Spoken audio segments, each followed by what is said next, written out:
नमस्कार बच्चों, इस वीडियो लेक्चर में हम लोग डिस्कस करेंगे क्लास 7 ज्योग्राफी के एनसीईआरटी के कुछ इंपॉर्टेंट मल्टीपल चॉइस क्वेश्चंस। और जो ये मल्टीपल चॉइस क्वेश्चंस होंगे, बहुत इंपॉर्टेंट चैप्टर है जिसका नाम है natural vegetation and wild life, तो उसके क्वेश्चंस होने वाले हैं। तो चलिए बिना टाइम वेस्ट किए स्टार्ट करते हैं, देखते हैं फर्स्ट क्वेश्चन में क्या कहा गया है। To which one of the following type of vegetation does rubber belong to. तो आपको बताना है जो रबर है वो कौन से वेजिटेशन से बिलोंग करता है। तो टुंड्रा से नहीं करता, टाइडल से भी नहीं करता, हिमालयन भी नहीं है। इसका जो सही आंसर है दैट इज़ ट्रॉपिकल एवरग्रीन।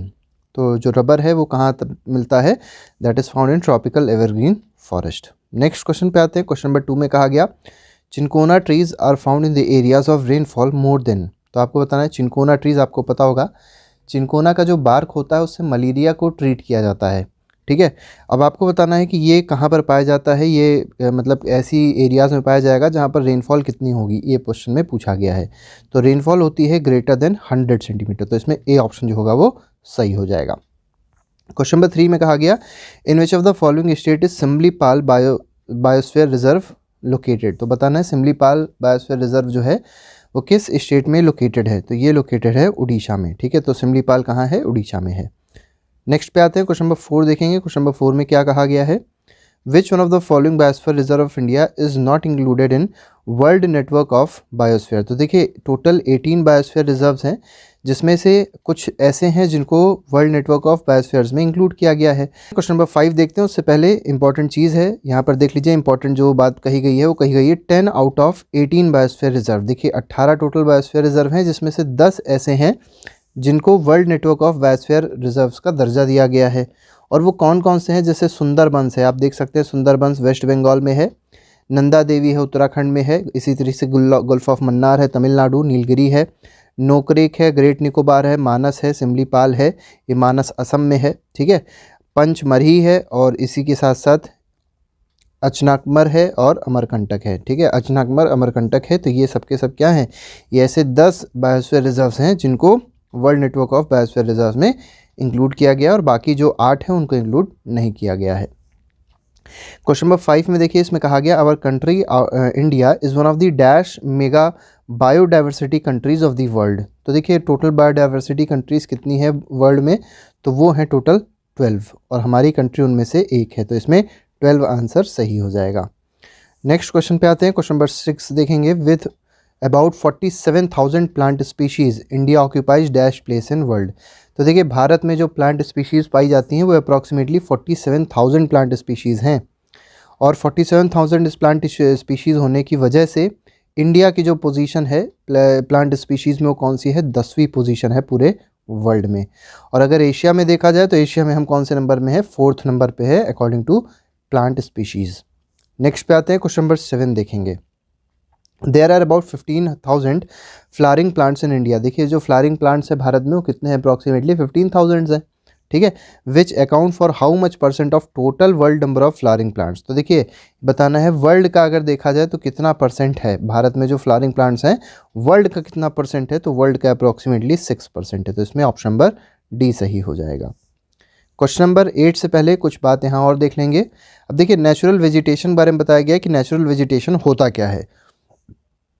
तो देखिए natural vegetation refers to plant community, ये प्लांट कम्युनिटी है विच हैज़ ग्रोन नेचुरली। अब देखिए ये कैसे ग्रो होता है, बिना ये ह्यूमन बीइंग के इंटरफेरेंस के अगर कोई चीज़ ग्रो हो रही है, मतलब एक पूरा फॉरेस्ट ग्रो हो रहा है, वेजिटेशन हो रहा है ग्रो, तो उसको कहा जाएगा नेचुरल वेजिटेशन। ठीक है, and has been left undisturbed by humans, और ह्यूमन उसको डिस्टर्ब नहीं करते हैं बहुत लॉन्ग पीरियड ऑफ टाइम के लिए।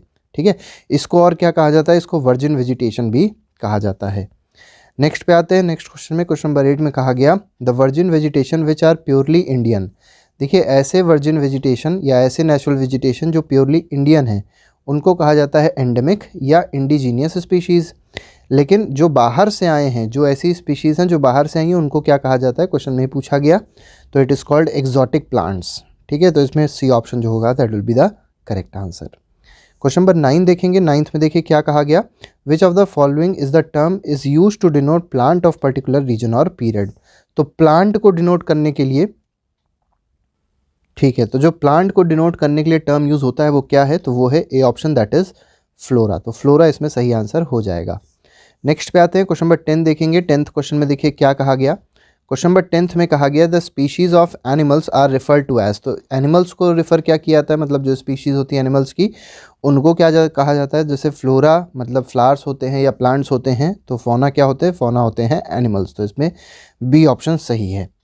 नेक्स्ट पे आते हैं question number 11, which type of desert soil support cactus and thorny bushes, तो देखिए कैक्टस और थॉर्नी बुशेस को कौन सपोर्ट करता है, मतलब कहाँ पे ये उगेंगी, तो ये सैंडी डेजर्ट सॉइल में उगती हैं, तो डेजर्ट सॉइल के साथ साथ सैंडी डेजर्ट सॉइल होना जरूरी है।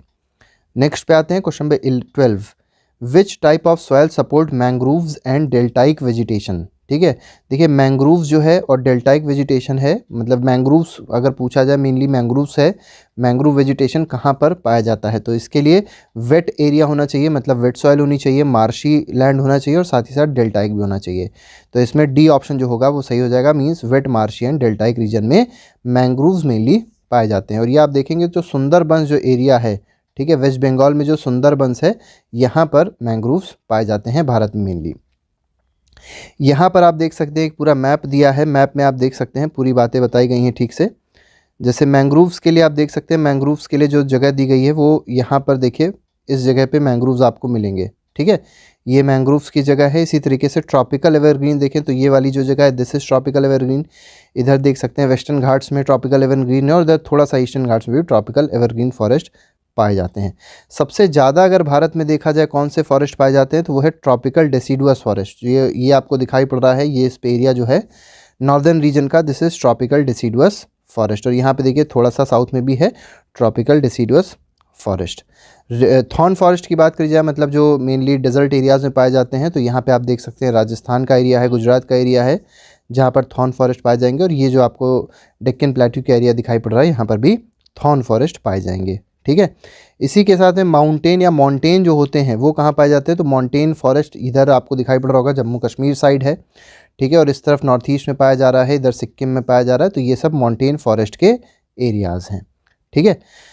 नेक्स्ट क्वेश्चन पे आते हैं, क्वेश्चन नंबर 13 देखते हैं, the hill slope with some depth of soil have which type of trees, तो देखिए जो हिल स्लोप्स होती हैं, ठीक है, उसमें आपको बताना है जो ट्रीज़ होते हैं वो कैसे होते हैं, ठीक है, तो कोनिकल ट्रीज़ होते हैं, यहाँ पर कॉनीफेरस होते हैं, कोनिकल होते हैं।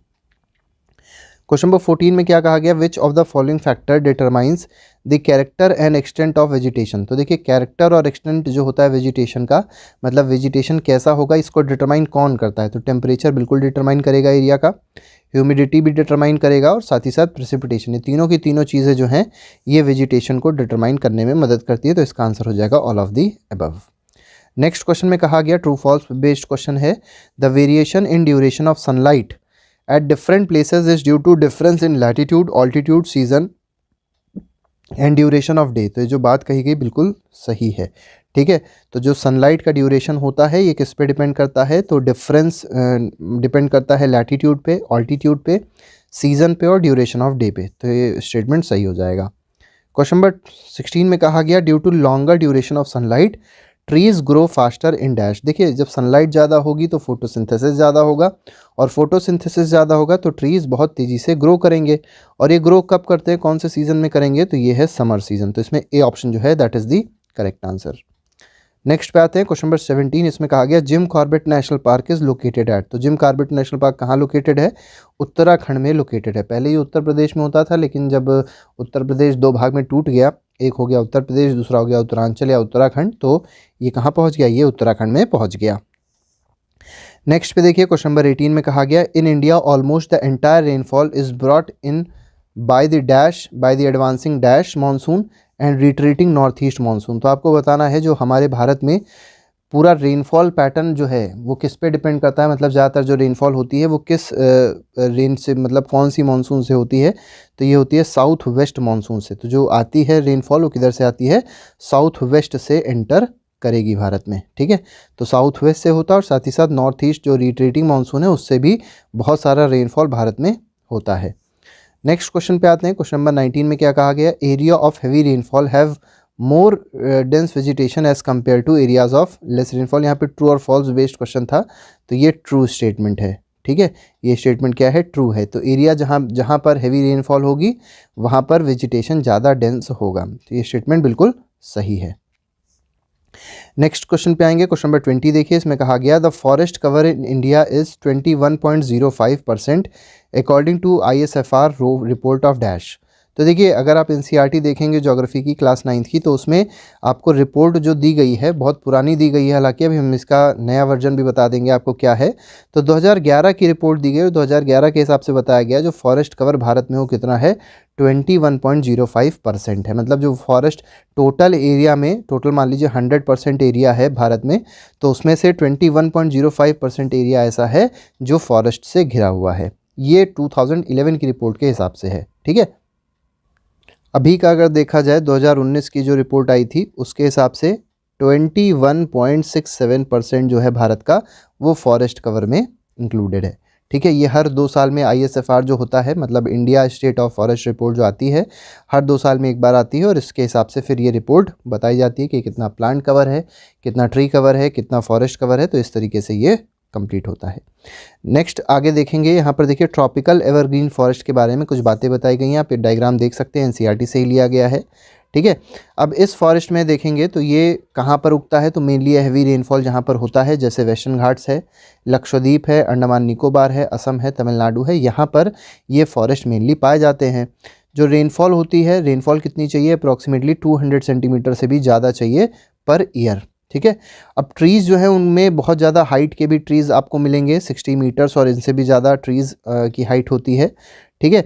Since the region is warm and wet throughout the year, it has luxuriant vegetation of all kind, tree, shrubs and creepers. तो आप देख सकते हैं यहाँ पर अगर आप देखें, ठीक है, डायग्राम में अगर आप देखें तो यहाँ पर आपको हर तरीके के पेड़ दिखाई पड़ेंगे। देखिए, कुछ ऐसे ट्रीज़ दिखाई पड़ेंगे जिनकी हाइट 60 मीटर है, उनसे अबव है। कुछ ऐसे भी ट्रीज़ दिखाई पड़ रहे हैं जिनकी हाइट 40 मीटर्स है। कुछ ट्रीज़ ऐसे भी हैं जो यंग ट्रीज़ हैं जिनकी हाइट 20 मीटर्स है, ऐसे भी ट्रीज़ हैं।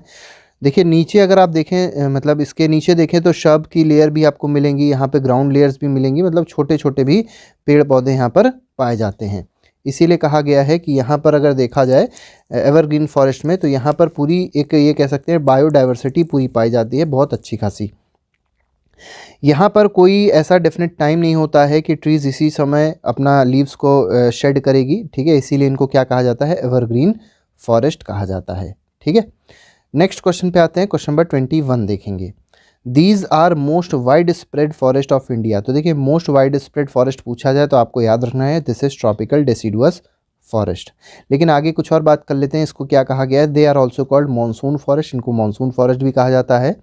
And spread over the region receiving rainfall between 200 centimetre and 70 centimetre, मतलब 70 सेंटीमीटर से 200 सेंटीमीटर की जो रेनफॉल होती है वहाँ पर जो फॉरेस्ट पाए जाते हैं they are called tropical deciduous forest. और भारत में सबसे ज़्यादा भी हमने आपको मैप में दिखाया था, सबसे ज़्यादा जो फॉरेस्ट हैं वो ट्रॉपिकल डेसिडुअस फॉरेस्ट ही हैं। नेक्स्ट पे आएंगे, अब यहाँ पर देखिए ट्रॉपिकल डेसिडुअस फॉरेस्ट बना हुआ है, अब इसके बारे में थोड़ी सी बात कर लेते हैं। तो ये मेनली अगर देखें तो ईस्टर्न पार्ट जो होता है भारत का वहाँ पर पाया जाता है, नॉर्थ ईस्टर्न पार्ट में भी ये पाए जाते हैं। जो हिमालयाज़ के फुट हिल्स हैं, झारखंड है, वेस्ट उड़ीसा है, छत्तीसगढ़ है, वेस्टर्न घाट्स के ईस्टर्न स्लोप्स हैं, तो यहाँ पर भी ट्रॉपिकल डेसिडुअस फॉरेस्ट पाए जाते हैं, ठीक है। नेक्स्ट पे आएंगे, नेक्स्ट क्वेश्चन देखेंगे। नेक्स्ट क्वेश्चन में क्या कहा गया, question number 22, which of the following is most dominant species of this forest tropical deciduous forest. तो आपको बताना है ट्रॉपिकल डेसिडुअस की सबसे डोमिनेंट स्पीशीज क्या है, मतलब सबसे ज़्यादा ट्रॉपिकल डेसिडुअस फॉरेस्ट में कौन सा पेड़ पाया जाता है, तो ये है टीक, ठीक है। तो सबसे डोमिनेंट स्पीशीज जो है दैट इज़ टीक। टीक को अगर बायोलॉजिकल नेम देखें तो इसका बायोलॉजिकल नेम होता है टेक्टोना ग्रैंडिस। नेक्स्ट पे आते हैं, क्वेश्चन नंबर 23, उससे पहले ड्राई डेसिडुअस फॉरेस्ट। देखिए एक और तरीके का फॉरेस्ट है जिसको कहा जाता है ड्राई डेसिडुअस फॉरेस्ट। अब ड्राई का मतलब थोड़ा सा ये सूखा है, तो अभी तक हमने रेनफॉल का पैटर्न देखा था 200 सेंटीमीटर टू 70 सेंटीमीटर था ट्रॉपिकल डेसिडुअस के लिए। ड्राई डेसिडुअस के लिए थोड़ा सा कम हो जाता है, 100 सेंटीमीटर टू 70 सेंटीमीटर है। ये कहाँ पाया जाता है, तो ये मेनली पाए जाते हैं पेनिनसुलर प्लेट्यू में, जो बिहार और उत्तर प्रदेश के प्लेन्स हैं वहाँ पर ये पाए जाते हैं। टीक, साल, पीपल और नीम मेनली जो पेड़ हैं यहाँ पर उगते हैं, ठीक है। अब इसमें जो ज़्यादातर जो पार्ट है ड्राई डेसिडुअस फॉरेस्ट का, जो ज़्यादातर पार्ट है वो कल्टीवेशन के लिए उसको क्लियर कर दिया गया है, मतलब उसमें से पेड़ों को हटा दिया गया, वहाँ पे कल्टीवेशन होता है, वहाँ खेती होती है। और कुछ पार्ट में ग्रेजिंग भी होती है, एनिमल ग्रेज भी करते हैं, कुछ पार्ट में एनिमल ग्रेजिंग भी होती है। यहाँ पर जो मेनली एनिमल्स पाए जाएंगे वो लायन है, टाइगर है, पिग है, टियर है और एलिफेंट है। कुछ यहाँ पर बर्ड्स भी पाई जाती हैं, लिजर्ड, स्नेक्स और टॉर्टोइजेस भी यहाँ पर पाए जाते हैं। तो ये आपको एक बेसिक इन्फॉर्मेशन थी जो ड्राई डेसिडुअस फॉरेस्ट के बारे में होनी चाहिए। और ये देखिए डायग्राम आपका बना हुआ है, this is dry deciduous forest. 23rd question में देखिए, इसमें कहा गया in regions with less than dash of rainfall the natural vegetation consist of thorny tree and bushes. ठीक है, तो थॉर्नी ट्रीज अगर है, बुशेस अगर क्रिएट हो रही हैं, तो जो नेचुरल वेजिटेशन है वहाँ पर जो रेनफॉल पैटर्न होगा वो क्या होगा, तो यहाँ पर rainfall pattern less than 70 centimetre होगा। ठीक है, तो लेस देन 70 सेंटीमीटर अगर रेनफॉल हो रही है, इसका मतलब वहाँ पर जो वेजिटेशन होगा that will B of thorny trees and bushes. Next पे आते हैं क्वेश्चन नंबर 24। उससे पहले यहाँ पर थोड़ी सी बात इसकी भी कर लेते हैं कि जो थॉर्नी ट्रीज बुशेस जो बन रहे थे उसके बारे में अगर देखा जाए तो ये मेनली कहाँ पर वेजिटेशन ऐसा पाया जाता है। तो अगर ये वेजिटेशन देखा जाए तो जो नॉर्थ वेस्ट पार्ट है भारत का, जैसे गुजरात है, राजस्थान है, मध्य प्रदेश सेंटर में आ जाएगा, छत्तीसगढ़ है, उत्तर प्रदेश है, ये सब जो जगह है यहाँ पर भी ये वाला जो रीजन बताया गया थॉर्नी फॉरेस्ट और स्क्रब्स जो है पाए जाते हैं। कुछ इंपॉर्टेंट यहाँ पे अगर प्लांट्स के बारे में बात करी जाए तो अकासियास देखा जाए, पाम देखा जाए, यूफोरबियास देखा जाए, कैक्टस देखा जाए। ठीक है, तो ये सब यहाँ पर पाए जाते हैं। ट्री जो होते हैं स्कैटर्ड होते हैं, इनकी जो रूट्स होती हैं बहुत ज़्यादा लंबी होती है। और रूट्स लंबी क्यों होती है, क्योंकि ये search of moisture, search of soil में मॉइस्चर ढूंढते ढूंढते बहुत नीचे पहुँच जाती हैं। ठीक है, लीव्स जो है मतलब इनकी जो पत्तियां होती हैं वो थोड़ी सी ज़्यादा थिक होती है। और क्यों थिक होती हैं, जिससे इवापोरेशन का रेट कम से कम हो सके, क्योंकि देखिए वाटर वैसे ही इतना कम है और अगर वाटर इवापोरेट हो जाएगा तो पेड़ मर जाएगा। तो इसीलिए यहाँ पर जो पत्तियां होती हैं मेनली वो कैसी होती हैं, थिक होती हैं। ठीक है, अब इन फॉरेस्ट को क्या कहा जाएगा, तो थॉर्न फॉरेस्ट और स्क्रब्स कहा जाता है। एरिड एरियाज में मेनली पाए जाते हैं। यहाँ पर जो मेन एनिमल्स पाए जाएंगे वो कौन कौन से होंगे, जैसे रैट्स मतलब चूहा, rabbit, fox, wolf, tiger, lion, wild ass, ठीक है, और हॉर्सेस एंड कैमल्स। तो ऐसे करके कुछ आपके पास एनिमल्स भी यहाँ पर पाए जाते हैं। नेक्स्ट देखते हैं क्वेश्चन नंबर 24 में कहा गया at higher altitudes mosses and lichens form part of which vegetation होना चाहिए यहाँ पर। ठीक है, तो यहाँ पर देखिए form of part of which vegetation, यहाँ पर टुंड्रा तो हमने आंसर ही दे दिया, तो यहाँ पर टुंड्रा आंसर हो जाएगा। वैसे क्वेश्चन है कुछ इस तरीके से है, at higher altitudes mosses and lichens form part of dash vegetation, ऐसे था, तो ये टुंड्रा वेजिटेशन इसका आंसर हो जाता। क्वेश्चन नंबर 25, इसमें देखिए एक और आपको इंपॉर्टेंट समझा दिया गया है, माउंटेन फॉरेस्ट के बारे में बताया गया है। माउंटेन फॉरेस्ट क्या है, तो यहाँ पर देखिए माउंटेनियस जो रीजन होता है वहाँ पर माउंटेन फॉरेस्ट पाए जाते हैं। टेम्परेचर अगर यहाँ पर देखा जाए, ठीक है, तो यहाँ पर मेनली वेट टेम्परेट फॉरेस्ट पाए जाते हैं। ठीक है, 1000 से 2000 मीटर की रेंज होती है इनकी। एवरग्रीन ब्रॉड लीफ फॉरेस्ट भी पाए जाते हैं, 1500 से 3000 मीटर रेंज होगी इनकी हाइट की। और साथ ही साथ कुछ और बात करी जाए हायर और एलिवेशंस पे देखा जाएगा तो टेम्परेट ग्रासलैंड जो होते हैं ये कॉमन होते हैं। तो इस तरीके से कुछ बातें यहाँ पर करी गई, इनको आप आसानी से पढ़ सकते हैं। नेक्स्ट क्वेश्चन पे आएंगे, question number 25। The common animals found in a forest are Kashmir stag, spotted deer, wild sheep, jack rabbit, Tibetan antelope, yak, snow leopard, squirrels, shaggy horn, wild ibex, bear and rare red panda, sheep and goat with thick hair. Name the forest. तो आपको बताना है जो आपको species ऊपर दी गई हैं ये किस फॉरेस्ट में मेनली पाई जाती हैं। ठीक है, तो ये जो फॉरेस्ट है दिस इज कॉल्ड टुंद्रा फॉरेस्ट, तो यहाँ पर ए ऑप्शन सही है। क्वेश्चन नंबर 26 में देखिए कहा गया the mangrove tidal forest are found in the areas of dash influenced by tides. तो मैंग्रोव फॉरेस्ट कहाँ पाए जाएंगे पूछा गया, मैंग्रोव फॉरेस्ट पाए जाते हैं कोस्ट पे। ठीक है, it that are influenced by tide, जहाँ पर टाइड साइड्स आता रहता है। मैंग्रोव्स की देखिए बात करी गई, मैंग्रोव्स में अगर देखेंगे मैंग्रोव्स कहाँ पर उगते हैं तो मैंग्रोव वहाँ उगेंगे जहाँ पर मड और सिल्ट का एक्यूमुलेशन हो जाता है कोस्ट पर। अब अगर भारत में देखा जाए तो जो गंगा का डेल्टा है, महानदी का डेल्टा है, कृष्णा, गोदावरी, कावेरी, इन सब के डेल्टाज में ये वेजिटेशन मैंग्रोव वेजिटेशन मेनली पाया जाता है। सबसे बड़ा अगर देखा जाए डेल्टा तो गंगा ब्रह्मपुत्रा डेल्टा है, यहाँ पर भी मैंग्रोव्स पाए जाते हैं। ठीक है, और यहाँ पर देखें तो एक सुंदरी नाम की ट्रीज़ी पाई जाती है, सुंदरी का पेड़ पाया जाता है और वो बहुत ही ड्यूरेबल और हार्ड टिम्बर क्रिएट करता है। ठीक है, तो ये भी आप लोग को समझना बहुत ज़्यादा ज़रूरी है। कुछ और पेड़ यहाँ पर उगते हैं, कुछ और ट्रीज़ यहाँ पर ग्रो करते हैं, जैसे पाम है, कोकोनट है, क्योरा, अगर ये सब ट्रीज़ है। यहाँ पर एक इंपॉर्टेंट स्पीशीज़ है एनिमल की, जैसे रॉयल बंगाल टाइगर है जो यहाँ पर पाया जाता है। टर्टल्स, क्रोकोडाइल, घड़ियाल्स और स्नेक यहाँ पर पाए जाते हैं। नेक्स्ट क्वेश्चन, क्वेश्चन नंबर 27 देखिए। 27 में कहा गया sarpagandha is found only in India, is use to treat. देखिए एक मेडिसिनल प्लांट है जिसका नाम है सर्पगंधा। ठीक है, अब इसको किस चीज़ के ट्रीटमेंट के लिए यूज़ किया जाता है तो ब्लड प्रेशर के ट्रीटमेंट के लिए सर्पगंधा को यूज़ किया जाता है। ठीक है। नेक्स्ट क्वेश्चन 28 है। 28 में कहा गया the juice from ripe fruit is use to prepare vinegar. देखिए आपको बताना है कि यहाँ पे एक राइपेंड फ्रूट होता है, उससे विनेगर बनाया जाता है जूस से, which is carminative and diuretic and has digestive properties, मतलब डाइजेशन में मदद करता है वो जूस।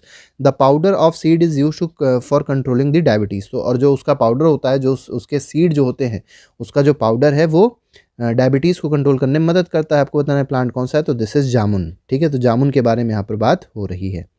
नेक्स्ट पे आता है question number 29, the fresh juice of leaves of Arjun is use to for cure of ear ache, it is also use to regulate. तो आपको बताना है अर्जुन एक और नया मेडिसिनल प्लांट है, इसके बारे में समझना ये है कि जो इसका जूस होता है, इसके लीव्स का जो जूस है वो कान का दर्द, ईयर एक होता है, उसको मदद करता है, मतलब उसमें क्योर करता है उसको। और साथ ही साथ ये किस चीज़ को रेगुलेट करता है पूछा गया इस क्वेश्चन में, तो ये रेगुलेट करता है ब्लड प्रेशर को। 30th क्वेश्चन पे आते हैं, तो leave of which plant are used as cure for eye sores. ठीक है, तो आई सोर्स जो होते हैं उसके लिए कौन सी लीफ, मतलब किस प्लांट की लीफ मदद करती है आपको बताना है, तो बबूल की जो लीफ है वो हेल्प करती है। ठीक है, क्योर करती है।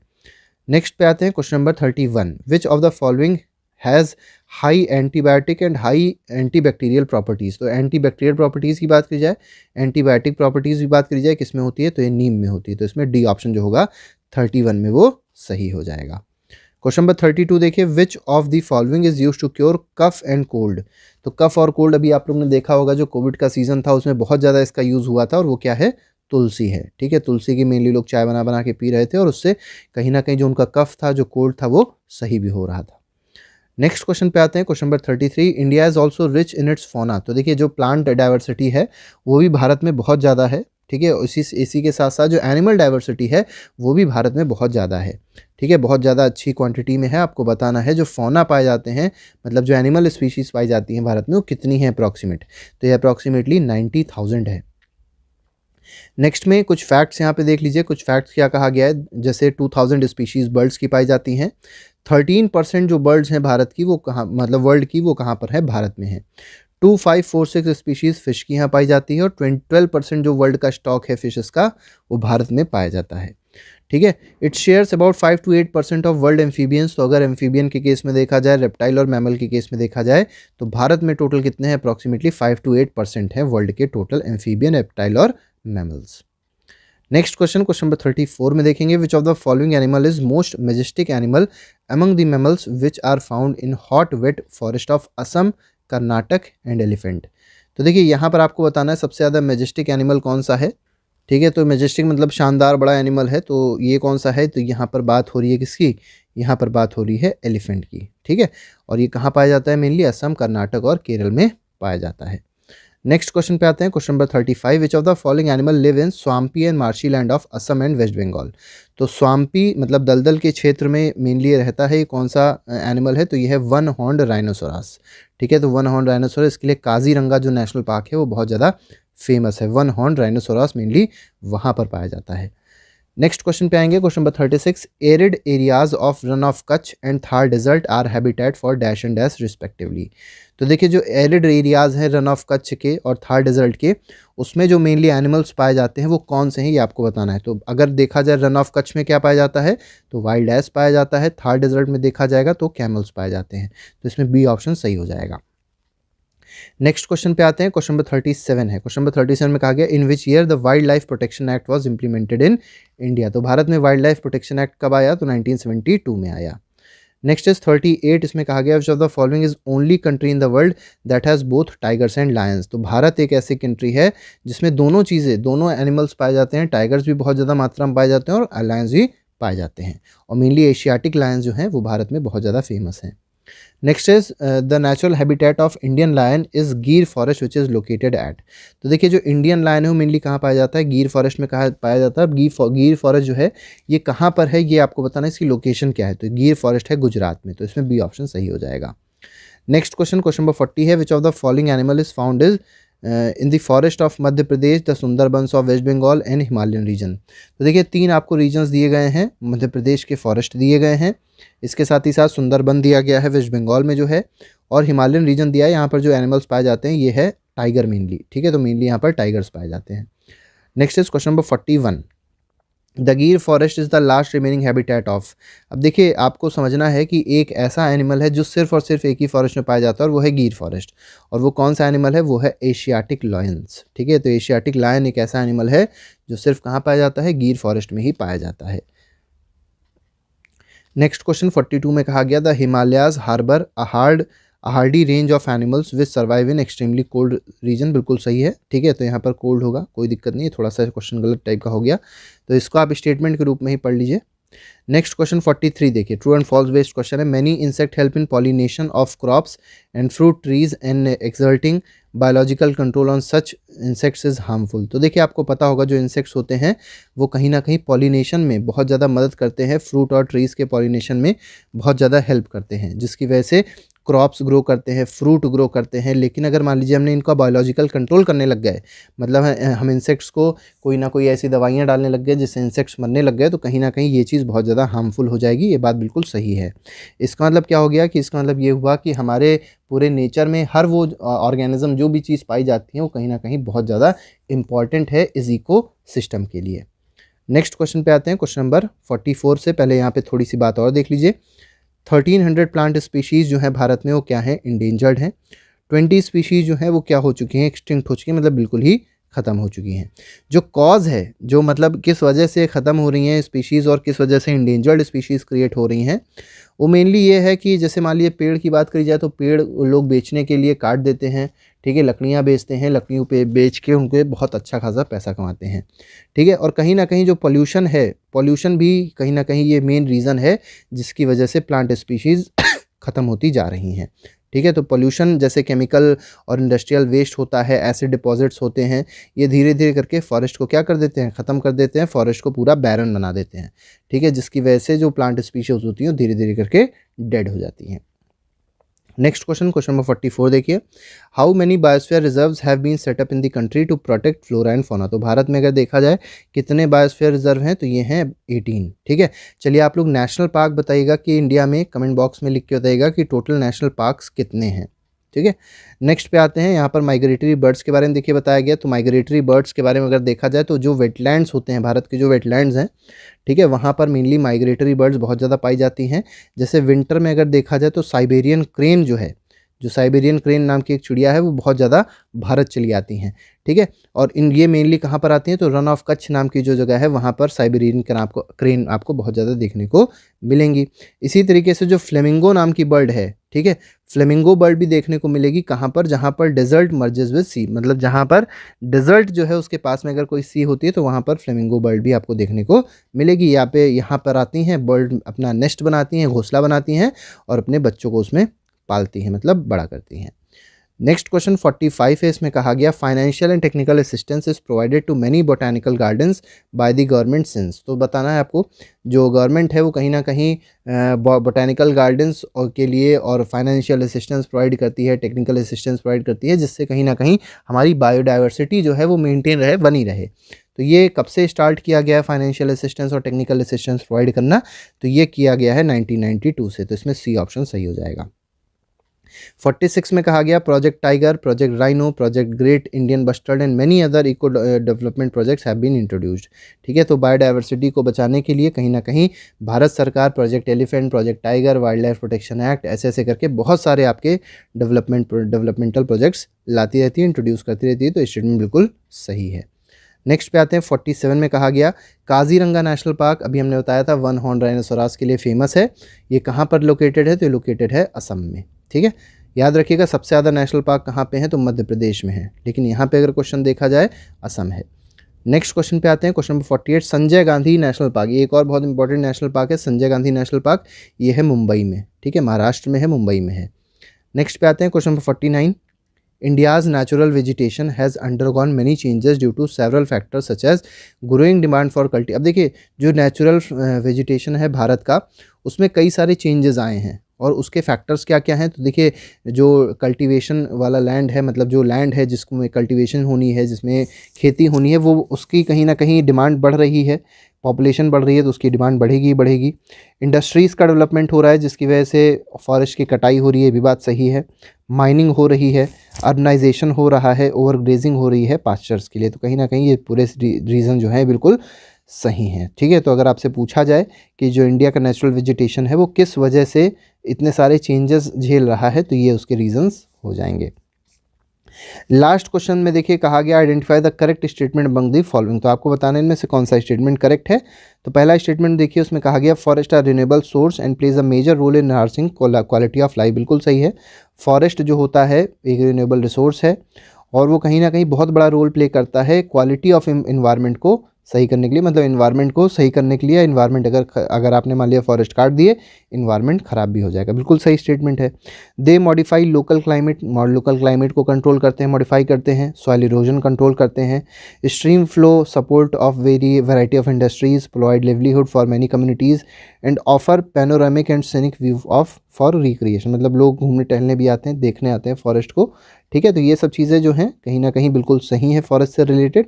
सी they control wind force and temperature and cause rains, ठीक है, विंड फोर्स को कंट्रोल करेंगे, टेम्परेचर कंट्रोल करते हैं और रेनफॉल में भी मदद करते हैं। तो ये तीनों के तीनों स्टेटमेंट जो हैं फॉरेस्ट से रिलेटेड बिल्कुल सही है। तो इसमें क्या सही हो जाएगा, all of the above will be the correct answer. तो ये हमारे पास कुछ 50 क्वेश्चंस थे जो बहुत ज़्यादा इंपॉर्टेंट थे और ये सारे क्वेश्चंस हम लोग ने ऐसे लिए थे जो एनसीईआरटी के बिल्कुल बीचों बीच से थे। अगर आपने इतना पढ़ लिया है तो कहीं ना कहीं आपका पूरा चैप्टर आसानी से रिवाइज हो गया होगा। तो आज के लिए फिलहाल नहीं रखते हैं, नेक्स्ट लेक्चर जो होगा वो आगे के चैप्टर्स का होगा और पिछले जितने भी चैप्टर्स हैं उनको प्लेलिस्ट में लगा दिया गया है। प्लेलिस्ट आप लोग डिस्क्रिप्शन से जाके देख सकते हैं। तो आज के लिए फिलहाल इतना ही। Thank you very much, good bye, जय हिंद।